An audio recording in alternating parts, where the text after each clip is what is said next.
اعوذ باللہ من الشیطان الرجیم بسم اللہ الرحمن الرحیم۔ السلام علیکم، ادب لائنز میں خوش آمدید۔ ناظرین، ویڈیو شروع کرنے سے پہلے آپ سے درخواست کی جاتی ہے کہ چینل کو سبسکرائب کریں اور بیل آئیکن کو پریس کر دیں تاکہ آنے والی ہر ویڈیو آپ کو بر وقت ملتی رہے۔ آپ کے خیال میں ایک درخت کس قدر مہنگا بک سکتا ہے؟ 1 لاکھ روپے، 10 لاکھ روپے؟ نہیں۔ بینکاک کے ایک مندر میں ایک ایسا درخت موجود ہے جس کی قیمت $2,30,00,000 لگ چکی ہے۔ بلا شبہ یہ دنیا کا قیمتی ترین درخت ہے جسے عربی میں عود کہتے ہیں۔ عود کی سب سے نایاب قسم کے نام ہے جس کی قیمت عالمی مارکیٹ میں $9 ملین فی کلو ہے۔ کچھ عرصہ قبل شنگھائی میں کینام کا 2 کلو کا ٹکڑا $1,80,00,000 میں فروخت ہوا۔ عام طور پر عود کی قیمت اس میں موجود عرق کی مقدار پر منحصر ہوتی ہے جو $80,000 فی لیٹر بکتا ہے۔ اس کے علاوہ اس کی چھال $200 سے $5,000 فی کلو تک فروخت ہوتی ہے۔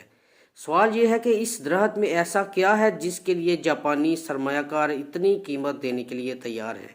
عود ایسا درخت ہے جسے بدھ مت، ہندو مت اور اسلام میں مذہبی حیثیت حاصل ہے۔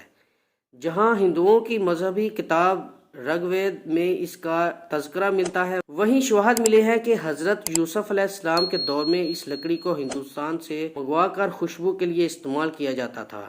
حدیث شریف میں ہے کہ تم اس عود ہندی کو لازمی جانو کہ اس میں 7 طرح کی شفا ہے۔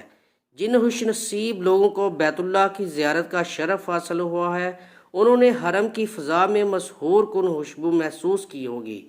یہ خوشبو عود کے سلگنے سے اٹھتی ہے۔ کعبہ شریف کے غلاف اور حجر اسود پر بھی عود کی خوشبو لگائی جاتی ہے۔ عود کا شمار دنیا کے مہنگے ترین پرفیومز میں استعمال کیا جاتا ہے جسے صرف عرب شہزادے اور امیر لوگ ہی استعمال کرتے ہیں۔ اس درخت کے طبی فوائد کا ذکر کریں تو اس کی تاثیر خواب آور ہے۔ جوڑوں کے درد، جلدی امراض، ہاضمے کی خرابی اور کینسر میں فائدہ دیتا ہے۔ جو لوگ مراقبہ یا اسی قسم کی ذہنی مشقت کرتے ہیں ان کے لیے عود کے بخارات مؤثر ہیں۔ عود کی مانگ میں عالمی سطح پر دن بدن اضافہ ہوتا جا رہا ہے۔ اس وقت عالمی سطح پر اس کی مارکیٹ $32 ارب کی ہے جو اگلے 8 سال میں دگنی ہو جائے گی۔ آخر کیا وجہ ہے کہ اتنے فوائد کے باوجود اس درخت کی مانگ پوری نہیں ہو رہی؟ سادہ الفاظ میں اس کی وجہ عود کی محدود پیداوار ہے۔ ناظرین، اگر ویڈیو پسند آئی ہے تو لائک اور شیئر لازمی کیجیے کریں، اس سے ہماری حوصلہ افزائی ہوتی ہے، اور چینل کو لازمی سبسکرائب کیجیے۔ جزاک اللہ، اللہ حافظ۔